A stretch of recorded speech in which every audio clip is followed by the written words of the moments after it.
1000 തവണ ഏത് കഠിന പാപവും ദൈവം ക്ഷമിക്കുമെന്ന് പറയുന്ന ലോകത്തിലെ ഒരേ ഒരു മതഗ്രന്ഥം ഇതായിരിക്കെ, ഈ മതഗ്രന്ഥം അർത്ഥശങ്കയ്ക്കിടയില്ലാത്ത വിധം, സന്ദേഹങ്ങൾക്കോ സംശയങ്ങൾക്കോ സാധ്യത തരാത്ത വിധം ഈ ബൈബിൾ പറയുന്നു, ക്ഷമിക്കില്ല, ക്ഷമിക്കില്ല. ആരോട്? ഒരു 10,000 തവണ നിന്റെ പാപങ്ങൾ കടും ചുമപ്പാണെങ്കിലും മഞ്ഞ പോലെ വെളുപ്പിക്കാം. നിന്റെ അകൃത്യങ്ങൾ ആഴിയുടെ അഗാധങ്ങളിലേക്ക് ഒറ്റ ദിവസം കൊണ്ട് ഞാൻ തൂത്തെറിയും എന്ന് പറഞ്ഞ ഈ വചനഗ്രന്ഥം ഒരു സന്ദേഹത്തിനും പഴുത് നൽകാത്ത വിധം എല്ലാ സാധ്യതകളും അടച്ചുകൊണ്ട് ഈ വചനഗ്രന്ഥം പ്രഖ്യാപിക്കുന്നു, ക്ഷമിക്കില്ല. God will never forgive, never ever forgive. ഇന്ന് ഈ വചനം പറയുമ്പോൾ നീ കാതടയ്ക്കരുത്. ഒരുപക്ഷെ ഇത് കർത്താവ് നിന്റെ മനസാക്ഷിയോട് പറയാൻ ഉപയോഗിക്കുന്ന അവസാനത്തെ അവസരമായിരിക്കും ഇത്. ഇനി ഒരുപക്ഷെ ഇത് കേൾക്കാനുള്ളൊരവസരം നിനക്കുണ്ടായിന്ന് വരില്ല.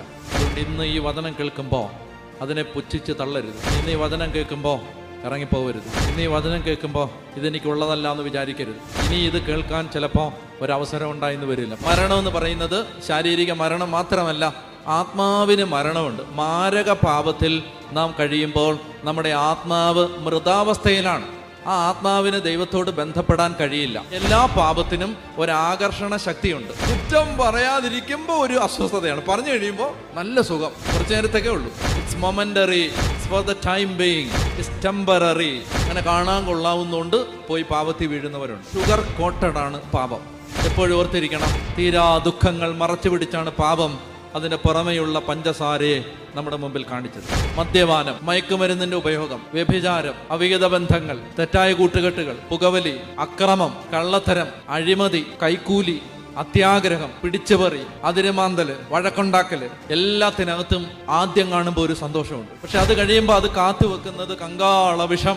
നമ്മുടെ മനസ്സ് പാപം ചെയ്യാൻ ഒരു 100,000 ന്യായങ്ങൾ കണ്ടെത്തും. അതായത് ഇന്റലക്ച്വലാണ് ഈ സാധനം. അതായത് പാപം നമ്മുടെ അകത്തേക്ക് പിശാച് കുത്തിവെക്കുന്നത്, ഈ പാപം ചെയ്താൽ നിനക്ക് ഇതെല്ലാം കിട്ടും, ഇതെല്ലാം കിട്ടും, ഇതെല്ലാം കിട്ടുമെന്ന് കുറേ യുക്തി, കുറേ ന്യായം പാപം നമുക്ക് പറഞ്ഞു തരും. നീ ഈ പാപം ചെയ്യടാ, ഈ പാപം ചെയ്താൽ നിനക്ക് ഇതെല്ലാം കിട്ടും. പാപം പാപിയെ കാത്തിരിക്കുകയാണ്. ഏത് പാപം? എല്ലാ പാപവും അല്ല. നമ്മൾ ചെയ്തിട്ട് നമ്മൾ അനുതപിച്ച് തിരുത്താതെ നമ്മുടെ ഉള്ളിൽ കിടക്കുന്ന പാപം ഒരവസരം നോക്കി കാത്തിരിക്കുകയാണ് നമ്മളെ നശിപ്പിക്കാൻ.